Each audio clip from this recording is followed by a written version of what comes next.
तेलुगु में बोलने के लिए ब्रदर सिराज साहब को इस्तेकबाल करता हूं, चंद बातें करें। और ये प्रोग्राम के ताल्लुक से उन्होंने उनके सोशल मीडिया में इतना मतलब पूरे आंध्रा तेलंगाना में ये बुक रिलीज फंक्शन के ताल्लुक से वो कुछ वीडियोस भी रिलीज करे हैं, उनका इस्तेकबाल करता हूं।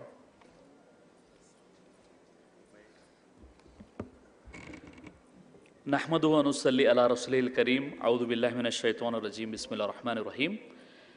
అనంత కరుణామయుడు అపార కృపాశీలుడు అయినటువంటి అల్లాహ్ పేరుతో ప్రారంభిస్తున్నాను.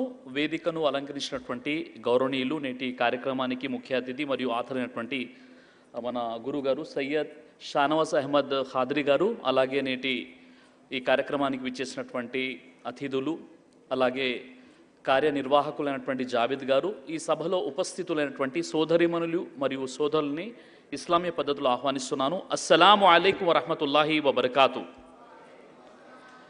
అల్లాహ్ యొక్క శాంతి, కారుణ్య మరియు శుభాలు మీ అందరి జీవితాలపై వర్షించుగాక, ఆమీన్. నేను మీ సోదరుడు శ్రేయోభిలాషి బ్రదర్ సిరాజ్. అల్లాహ్ యొక్క మహదానుగ్రహం వల్ల ఈరోజు లహూ బోల్తా భీ హే అనే పుస్తక ఆవిష్కరణ ఏదైతే ఉందో, భారత స్వాతంత్ర ఉద్యమంలో ముస్లింల పాత్ర అనేటటువంటి అంశాన్ని ఈరోజు ఒక అద్భుతమైనటువంటి పుస్తక ఆవిష్కరణ కోసం ఈ కార్యక్రమాన్ని ఏర్పాటు చేయడం జరిగింది. ముఖ్యంగా చాలా విచారకరమైనటువంటి, బాధాకరమైనటువంటి విషయం ఏంటంటే, స్వాతంత్ర సమరయోధులు, ఫ్రీడమ్ ఫైటర్స్ అని మనం గూగుల్లో సెర్చ్ చేస్తే ఒక భగత్ సింగ్, ఒక అల్లూరి సీతారామరాజు, ఒక మహాత్మా గాంధీ, సుభాష్ చంద్రబోస్, ఈ పేర్లే మీకు కనిపిస్తూ ఉంటాయి. ముస్లిం స్వాతంత్ర సమరయోధుల పేర్లు మీకు కనిపించకపోవడం అనేది చాలా శోచనీయమైనటువంటి విషయం. ఇది ఒక ఉబేదుల్లా సింధీ ఉన్నారు, సిరాజు దౌలా ఉన్నారు, అదేవిధంగా అష్ఫాకుల్లా ఖాన్ ఉన్నారు, ఇలా చాలామంది, టిప్పు సుల్తాన్ ఉన్నారు, కానీ వాళ్ళ పేర్లు మీకు కనుమరుగైపోయాయి. నిజంగా చెప్పాలి అంటే 1757లోనే బ్రిటిషర్లకు ఎదురు తిరిగి పోరాడినటువంటి మొట్టమొదటి రెబలియన్ ఎవరంటే సిరాజు దౌలా. 1757లో టిప్పు సుల్తాన్ ఒక విషయం చెప్పారు, నక్కల 10 సంవత్సరాలు జీవితం గడిపే బదులు పులిలా ఒక్కరోజు జీవితం గడపండి అని చెప్పినటువంటి ఒక గొప్ప వ్యక్తి. ఎప్పుడైతే టిప్పు సుల్తాన్ గారు తన యొక్క తుది శ్వాస వదిలారో, ఆ రోజు బ్రిటిష్ వారు చెప్పిన విషయం ఏంటంటే, ఇక భారతదేశాన్ని మేము అవలోకగా వశపరుచుకోవచ్చు, ఎందుకంటే మాతో పోరాటం చేసేటటువంటి యోధుడు ఎవ్వరూ లేరు అనేటటువంటి ఒక భావనకు వచ్చేశారు. ఎవరు అంటే బ్రిటిష్ వారు. ఆ విధంగా చూసినట్లయితే ముస్లిం స్వాతంత్ర సమరయోధుల జీవితాల్లో ఎన్నో ఆదర్శవంతమైనటువంటి విషయాలు మనకు కనిపిస్తున్నాయి. ఎంతోమంది తమ ధన మాన ప్రాణాలను సైతం దేశం కోసం వారు త్యాగం చేయడం జరిగింది. అలాంటి వారి చరిత్రను ఈరోజు పూర్తిగా మర్చిపోవడం జరిగింది. చూడండి, ఇక్కడ కూర్చున్నటువంటి సోదరులు, సోదరిమణులు, వేదికను అలంకరించినటువంటి గౌరవనీయులు, పెద్దలు చాలామంది ఉన్నారు. వీళ్ళందరి పేర్లు చెప్పడానికి నా సమయం సరిపోతుంది, మన్నించాలి. అయితే చూడండి, నేను ఒక క్వశ్చన్ అడుగుతాను, తెలుగు కొద్దిగా అర్థమైన వాళ్ళు కూడా ఇక్కడ ఉన్నారు కాబట్టి ఒక విషయం చెప్పండి. మహాత్మా గాంధీని చంపిన వారి పేరు ఏమైనా చెప్పగలుగుతారా? మహాత్మా గాంధీని చంపింది ఎవరండి?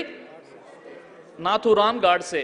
ఇదే ప్రశ్న మళ్ళీ నేను అడుగుతున్నాను, మహాత్మా గాంధీ ప్రాణాన్ని కాపాడిన వ్యక్తి పేరు తెలుసా? ఎంత విచారకరమైన విషయం ఏంటో చూడండి. భతక్ మీ అన్సారీ. మాషాల్లా, క్లాప్స్ కొట్టండి. మహాత్మా గాంధీని చంపినటువంటి వ్యక్తి నాథూరామ్ గాడ్సే అయితే, మహాత్మా గాంధీ ప్రాణాల్ని కాపాడిన వ్యక్తి భతక్ మీ అన్సారీ. 1927లో ఎప్పుడైతే బీహార్ నుండి చంపారన్ రావడం జరిగిందో మహాత్మా గాంధీ గారు, అప్పుడు కిసాన్ ఉద్యమం ఏదైతే జరుగుతుందో, రైతుల ఉద్యమం జరిగేటప్పుడు అక్కడ విషం పెట్టి చంపమని బలవంత పెట్టడం జరిగింది. కానీ ఆయన తన ప్రాణాలను తెగించి భతక్ మీ అన్సారీ మహాత్మా గాంధీ గారి జీవితాన్ని కాపాడడం జరిగింది. అది ముస్లింల చరిత్ర, ముస్లింల యొక్క ఏదైతే భరోసా ఉందో ఆ భరోసా అన్నమాట. అలాగే చూడండి, ఎప్పుడైతే అష్ఫాకుల్లా ఖాన్ గారిని 1927 ఎప్పుడైతే డిసెంబర్లో ఆయన్ని ఉరిశిక్ష వేస్తున్నారో, ఆ సందర్భంగా రామ్ ప్రసాద్ బిస్మిల్ ఉన్నారు, మరియు ఆయనతో పాటు ఎవరైతే అష్ఫాకుల్లా ఖాన్ ఉన్నారో ఆయన ఏం చెప్పారు, చివరి నీ కోరిక ఏంటి అష్ఫాకుల్లా ఖాన్, ఇక రేపు ఉదయం నీకు ఉరి వేయడం జరుగుతుంది, ఉదయం 9 గంటలకు నీ చివరి కోరిక ఏదైనా ఉంది అంటే నువ్వు కోరుకో అంటే ఏం చెప్పారంటే, ఓ దైవమ్మా, ఆయన దైవంతో కోరుకుంటున్నారు ఏంటంటే, నాకు గనక మరొక జీవితం ఉంటే నేను నా దేశం కోసం మళ్ళీ పోరాడి మళ్ళీ చేస్తాను, ఇదే నా కోరిక అని చెప్పారు. ఎవరు? అష్ఫాకుల్లా ఖాన్. రఖదో కోయి జరాసి హాకే వతన్ కఫన్ మే, నేను చనిపోయిన తర్వాత నేను పుట్టిన నేల మట్టిని నా కఫన్లో వేసి మీరు సమాధి చేయండి అని చెప్పినటువంటి జాతి అది ముస్లిం. అలాంటి వ్యక్తుల్ని ఈరోజు మనం చూస్తున్నామంటే, టోపీ ఉన్నా, గడ్డం ఉన్నా, బురఖా ఉన్నా, పరదా ఉన్నా ముస్లింలు అంటే నౌజ్ బిల్లా దేశ ద్రోహులుగా ఈరోజు చిత్రీకరించేటటువంటి ఒక వాట్సాప్ యూనివర్సిటీని మనం చూస్తున్నాం. చాలా విచారకరమైనటువంటి విషయం ఇది. కాబట్టి ఇలాంటి తరుణంలో మన బాధ్యత, మన యొక్క కర్తవ్యం ఏంటంటే, మరుగుపడిపోయినటువంటి ముస్లిం స్వాతంత్ర సమరయోధుల జీవితాలని బయటికి తీసుకొచ్చి ఈరోజు మనం సమాజానికి చూపించాల్సిన అవసరం ఎంతైనా ఉంది. ఎందుకంటే సోదరులారా, ఎప్పుడైతే సుభాష్ చంద్రబోస్ గారు ఇండియన్ నేషనల్ ఆర్మీని ఏర్పాటు చేస్తున్నారో అప్పుడు చెప్పారు, మాకు ఒక స్లోగన్ కావాలి, ఉత్తేజపరచడానికి ఒక నినాదం కావాలని కోరుకున్నప్పుడు ప్రతి ఒక్కరు ఏం చేసిందంటే చూసి ఊరుకోకుండా వెళ్ళి తన పంజా విసిరింది. ఆ 100 ఏం చేసిందంటే చూసి ఊరుకోకుండా వెళ్ళి తన పంజా విసిరింది. ఆ 100 అడవి కుక్కలన్నీ కూడా పారిపోయాయి.